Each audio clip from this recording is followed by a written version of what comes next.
Estem aquí, a la Cova del Gegant, on ara acabem de finalitzar una nova campanya d'excavacions arqueològiques en aquest singular jaciment. És un jaciment arqueològic que es troba al litoral del massís del Garraf, a Sitges. És un jaciment excepcional, ja que és un dels pocs que es troba a primera línia de mar, i això ens permet reconstruir com era el litoral en el passat. La Cova del Gegant presenta una combinació d'espècies d'ocells sense paral·lel en l'actualitat. De fet, la majoria són espècies que encara avui trobem al Mediterrani, però també hem descobert restes d'espècies d'aus nòrdiques molt singulars. Per exemple, sabem que fa 90.000 anys hi vivia el cid blanc.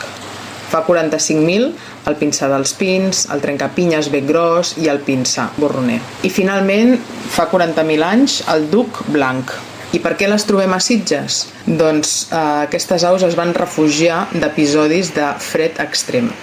És a dir, la reducció i concentració dels recursos en les seves zones d'origen hauria provocat el seu desplaçament cap al sud. Aquesta troballa ens dona pistes molt importants sobre com el clima influïa en les migracions i la distribució dels animals.